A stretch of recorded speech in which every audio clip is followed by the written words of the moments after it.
Okay, you ready for part 3? Let's do this. Okay, next question. It wasn't even recording. I completely did this question, but it's fine. If no one was judging you, how would you live differently? There's a few things that I would do. Okay, number one, I would not feel guilty hiring help. I would not feel guilty. Like, let's say money's not an issue either, because I feel like that's a big thing, right? I would not feel guilty hiring help, you know, cleaning and mowing a lawn and gardening, um, and all of that. Why? Let's also include cooking, okay? Because your girl can cook, but by the time I get home, I don't want to cook at all, at all. And you know, maybe if I was cooking for someone else, maybe I would feel differently, but I'm not, and that's okay. You want to know why? Because no one can judge me for living in a fantasy world that I have other people working for me to do other things for me. Yeah, it's a fantasy world. Right now, it doesn't exist. I mean, cleaning will, because your girl can be good at it, but it's one thing that I do not wish to do at all. Though, um,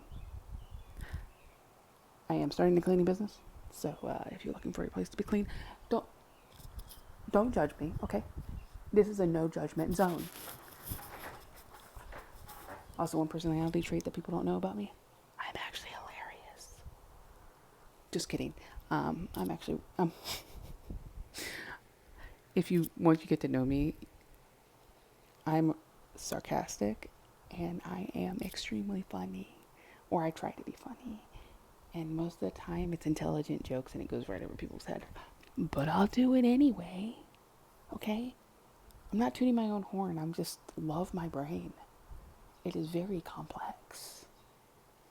Anyway, let's go to the next question. What do I want my life to stand for and to be remembered by? I think that's what I said.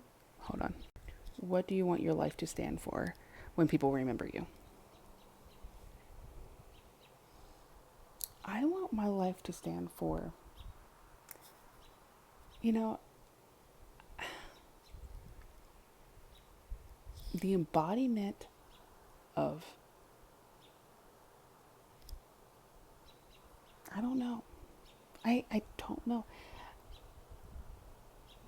Because it's hard, because thinking about, you know,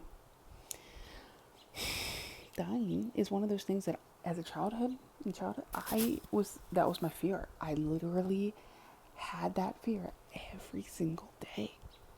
Talk about anxiety. Like on bus, I would have a panic attack thinking that we're gonna hit something and die in some big crash. And I would imagine it. It was all imaginary, but I would be like, oh my gosh, this is gonna happen. It didn't. But I would play it out in my head. And I don't know what that says about me, right? But what I do know is that I never allowed myself to dream because I always had night terrors. And I didn't start dreaming until I was older. And now that I think about it, like what I want to be remembered for, if I actually wasn't about the way I live, what I did, um, I would want people to remember me as someone who was full of love and kindness. And yeah, I can be angry at times, and I'm sorry for that. But I also am soft and love people and kids and animals. And yeah, that's what I want to be remembered by, right? Tanya, someone who loved. I want to be remembered for that. Maybe I want to be remembered for building something great. But even if I don't get to be building something great, at least I'll be remembered for always working. But I love my job. That's what it's going to say. It's going to say, she loved her job. She worked all the time. And maybe also traveling. I really want to travel more. Let's say that. This girl lived her life to the fullest. And that's what I want the rest of my life to say and be remembered for. Okay, final question. What truth are you learning to accept about yourself recently?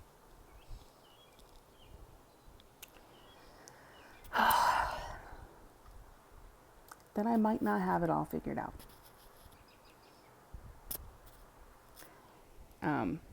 And a lot of you might be like, we all know that.